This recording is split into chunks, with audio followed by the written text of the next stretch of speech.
বই সম্পর্কে আমরা জানি যে বই বা কোনো কিতাব খুবই উপকারী একটি বিষয়, কারণ এটা দিয়ে আমরা বিভিন্ন রকম জ্ঞান অর্জন করতে পারি, বিভিন্ন বিষয় সম্পর্কে জানতে পারি। আল্লাহ তাআলা নবী করিম রউফুর রহিম সাল্লাল্লাহু তাআলা আলাইহি ওয়া আলিহি ওয়াসাল্লামকে সম্বোধন করে বলছেন, আমি আপনার উপর এ কুরআন অবতীর্ণ করেছি যা বস্তুর সুস্পষ্ট বিবরণ, পথ নির্দেশনা, দয়া ও সুসংবাদ মুসলমানদের জন্য। অর্থাৎ এটার মধ্যে সব বিষয়ের বর্ণনা রয়েছে, সব কিছুর বিবরণ রয়েছে। যার যতটুক জ্ঞান সে কুরআন শরীফ থেকে ততটুক বুঝতে পারে। যেমন অনেক মুফাসসিরগণ কুরআনের এক খণ্ড তাফসির করেছে, কেউ আবার কুরআনকে 10 খণ্ড সম্বলিত তাফসির করেছে, কেউ আবার কুরআনের 30 খণ্ড বা তার থেকেও বেশি খণ্ড সম্বলিত তাফসির করেছে। তো মোট কথা হচ্ছে যে কুরআন শরীফের মধ্যে পৃথিবীর মধ্যে যা কিছু আছে, যা কিছু হয়েছে, যা কিছু হবে, সব কিছুর বর্ণনা দেয়া হয়েছে।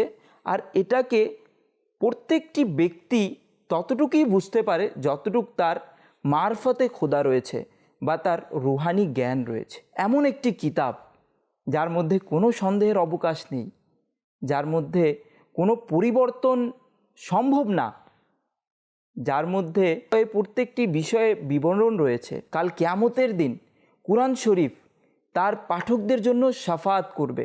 যারা কুরআন শরীফ দুনিয়াতে পাঠ করেছে, এর উপর আমল করেছে, এটা অন্যের নিকট পৌঁছে দিয়েছে, তাদের জন্য কাল কিয়ামতের দিন কুরআন শরীফ শাফাআত করবে। আবু উমামা রাদিয়াল্লাহু তাআলা আনহু হতে বর্ণিত, তিনি বলেন, আমি রসুল করিম রউফুর রহিম সাল্লাল্লাহু তাআলা আলাইহি ওয়া আলিহি ওয়াসাল্লামকে ইরশাদ করতে শুনেছি,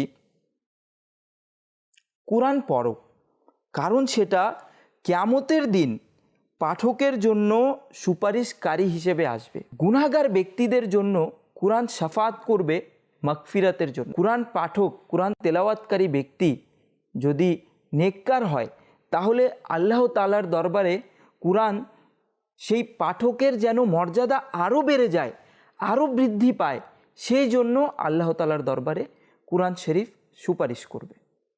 ইসলাম ভাইরা, কুরআন মাজিদ তেলাওয়াতকারীগণ, সেটার শিক্ষা ও শিক্ষাদাতা সবাই লি আসহাবিহি অর্থাৎ আসহাবে কুরআনের অন্তর্ভুক্ত।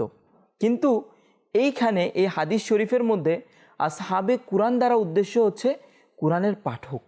তো যারা কুরআনের পাঠক হবে, যারা দুনিয়াতে কুরআন পাঠ করবে, তাদের জন্য কাল কিয়ামতের দিন কুরআন সুপারিশকারী হিসেবে আসবে, তাদের শাফাআত করবে।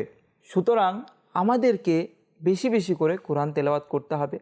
কারণ আজ যদি আমরা কুরআন তেলাওয়াত করি, কুরআন পড়তে অভ্যস্ত হই, নিজেদের সময়গুলোকে কুরআন তেলাওয়াতের মাধ্যমে সজ্জিত করে নেই, তাহলে কাল কিয়ামতের দিন কুরআন মাজিদ আমাদের শাফাআত করবে, আমাদেরকে সেই বিপদ থেকে রক্ষা করবে, আমাদের গুনাহ ক্ষমা করাবে। রাসূলুল্লাহ সাল্লাল্লাহু তাআলা আলাইহি ওয়া আলিহি ওয়াসাল্লাম ইরশাদ করেন, যে ব্যক্তি নিজে কুরআন শিখে ও অপরকে শিখায় এবং যা কিছু কুরআনে পাকে রয়েছে তার উপর আমল করে, অর্থাৎ কুরআন অনুযায়ী আমল করে, কুরআন শরীফ তার জন্য সুপারিশ করবে এবং তাকে জান্নাতে নিয়ে যাবে।